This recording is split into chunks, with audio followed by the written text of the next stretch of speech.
मसक समान रूप कपिधरी लंक्यों चलो। हनुमान जी लंका की यात्रा पर चलते हैं। आहा, लेकिन तीसरा अवरोध हनुमान जी के जीवन में आ गया। द्वार पर लंकनी मिल गई।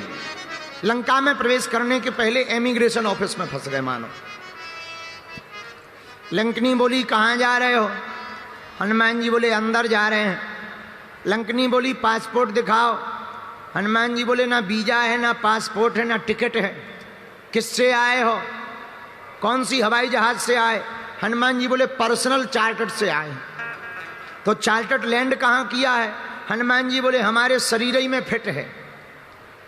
लंकनी बोली आखिर जा कहां रहे हो? हनुमान जी बोले हम लंका जा रहे हैं देखने के लिए। बोले क्यों?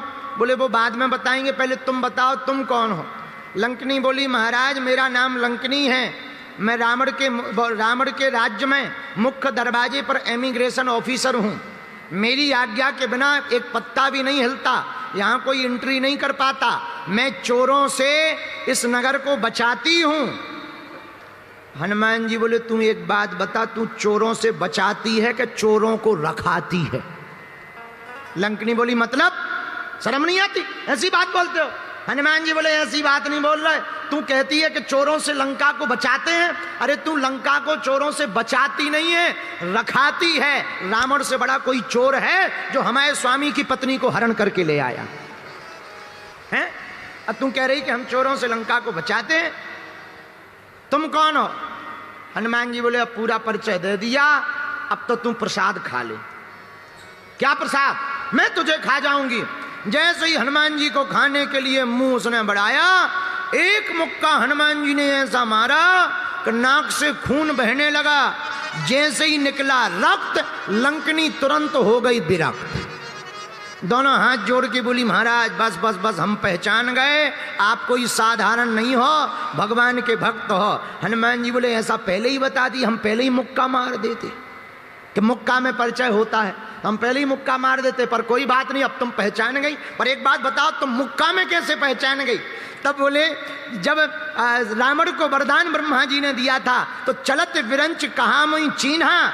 सुन लंकनी, जब बिकल होसते कप के मारे तब जानस उस निश्चर संघारे। जब किसी बंदर के मारने पर तुम बिकल हो जाए, समझ जाना अब निशाचरों के नाश होने का करीब वक्त आ चुका है।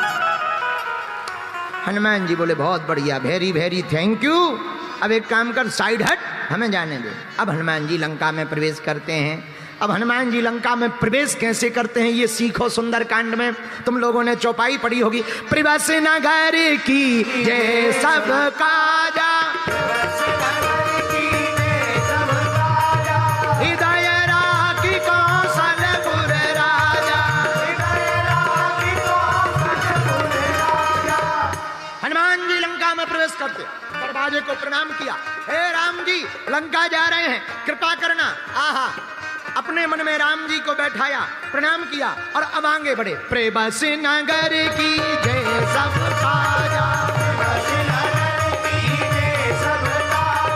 हृदय राखी कौशलपुर राजा।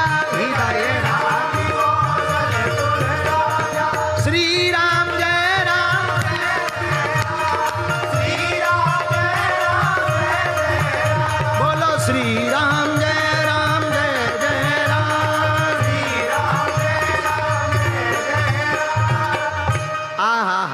हनुमान जी मुस्कुराते हुए लंका में प्रवेश करते हैं। लेकिन प्रवेश नगर की जय सब काजा, हृदय राखी कौशलपुर।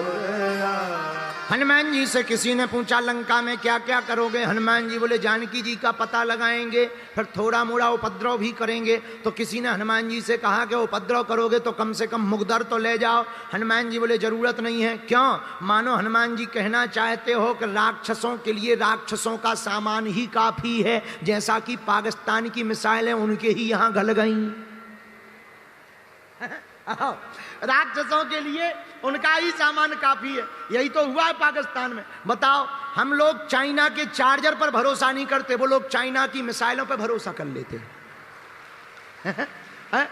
क्या गजब की बात है। धन्य है वीर बजरंगबली। इसलिए हनुमान जी कुछ नहीं साथ में ले गए। बोले क्यों? बोले इनका सामान ही इनके लिए काफी है। बोलो सीताराम। और पागल ऐसे ही होते हैं, पागल तो पागल ही होते हैं। एक बार पंचकुला से एक हवाई जहाज में 30 पागल जा रहे थे। 30 पागल, अब पागल तो पागल, 30 पागल जा रहे थे पंचकुला से। 2-4 पागलों का दिमाग सड़क गया। वो पायलट के पास आकर के बोले चलो हवाई जहाज हम चलाएंगे। तो पायलट बोले नहीं नहीं हम चला लेंगे। अरे बोले उठो नहीं तो हम देवी ठटरी भर जाएगी। उठो। अब पायलट ने सोचा हे भगवान बड़ी आफत फंस गई, अब जल्दी से दिल्ली आ जाए।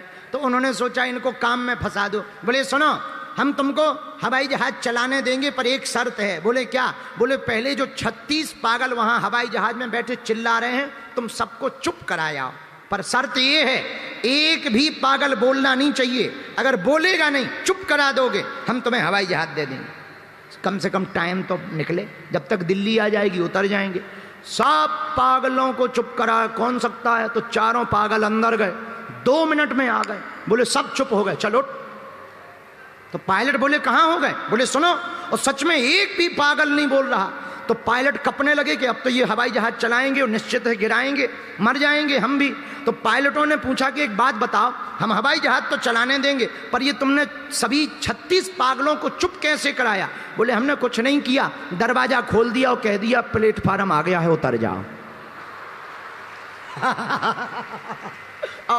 दरवाजा खोल दिया, कह दिया आ गया एयरपोर्ट उतर जाओ। सब पागल उतर गए, नीचे गिर गए। पायलट बोले जब वो 36 नहीं बचे तो हम 2 काहे को बचे हैं? तो बाद में पता लगा कि वो पायलट भी पंचकुला के थे। तो कहानी तो हमें ये भी पता लगी कि वो जो 4 पागल थे जो हवाई जहाज उड़ाने गए थे वो भी यहीं के थे। बस वो हवाई जहाज हमारी थी। तो पागलों को क्या, पागल तो खुद अपने आप में ही खत्म हो जाते हैं। इसलिए पागलों से ज्यादा दिमाग नहीं लगाना चाहिए, ये अपने आप में ही खत्म हो जाते हैं भैया। जो कोई उल्टा सीधा व्यक्ति होवे उस पर दिमाग ना लगाओ, ये अपने आप में खत्म हो जाती है। इसलिए हनुमान जी महाराज ने कोई भी अस्त्र शस्त्र नहीं लिया। फिर बस नगर की जय सब हृदय राखी कौशलपुर। राम जी का नाम लेकर के हनुमान जी बढ़ गए।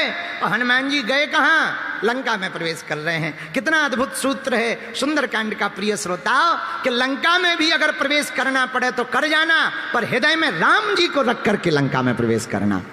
और अगर हृदय में राम जी को रख करके लंका में प्रवेश करोगे तो लंका में भी राम नाम का डंका बजा करके आओगे। ये सुंदरकांड का सूत्र है। इसलिए प्रिय श्रोताओ आज दूसरा दिन था और आज दूसरे दिन की कथा में हम लोग यहीं तक रहेंगे।